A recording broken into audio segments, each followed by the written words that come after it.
आपको पता है, जब 95% भारतीय सो रहे थे तब भारत ने दो खतरनाक वेपन्स का टेस्ट कर लिया जिसके बारे में किसी को कोई अंदाजा नहीं था। और पहला वेपन है आकाश एनजी मिसाइल सिस्टम, दूसरा वेपन है K4 मिसाइल।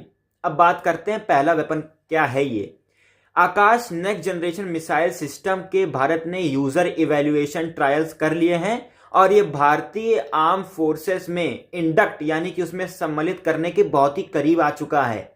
इस मिसाइल ने हाई स्पीड लो एल्टीट्यूड और long range high altitude aerial targets के खिलाफ बहुत सटीकता से अपना काम किया है।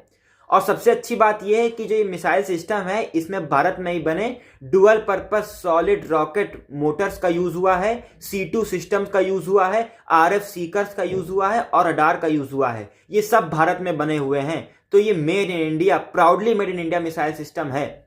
और अब बात करते हैं दूसरे वेपन की। ये है बहुत ही सीक्रेट और बहुत ही एडवांस और बहुत ही डेडली वेपन। इसकी ऑलरेडी न्यूज सोशल मीडिया पे है, तो ये मत समझिएगा कि मैं कोई सेंसिटिव इंफॉर्मेशन आपको बता रहा हूं। ये भारत की है K4 sea launched intermediate ranged ballistic missile. इसको भारत की nuclear powered submarine INS Arighaat से जहां तक लॉन्च किया गया है डिफेंस सोर्सेस के हिसाब से। और ये मिसाइल जो है ये सबमरीन के द्वारा लॉन्च की जाती है। इसकी रेंज है 3500 किलोमीटर्स और ये मिसाइल जो है चाइना के अधिकतर दक्षिणी पार्ट को कवर कर लेती है। और ये भारत के न्यूक्लियर ट्रायड यानी कि जल थल नभ तीनों जगहों से भारत के न्यूक्लियर अटैक करने की क्षमता को मजबूत करती है, पूरा करती है।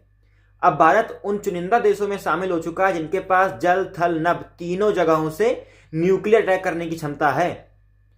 बहुत ही बड़ी अचीवमेंट है भारत की ये। और ये K4 मिसाइल जो है भारत को एक मजबूत दावेदार बनाती है इंडियन ओशन रीजन में। भारत का इंडियन ओशन जो हिंद महासागर उसको सिक्योर करती है। और भारत की सेकंड स्ट्राइक कैपेबिलिटी यानी कि अगर भारत पे किसी ने न्यूक्लियर अटैक कर दिया तो भारत सेकंड स्ट्राइक कैपेबिलिटी रखते हुए उन देशों को इतना मुंहतोड़ जवाब देगा कि उन देशों को डबल नुकसान पहुंचेगा भारत से। भगवान करे ये न्यूक्लियर वॉर कभी ना हो।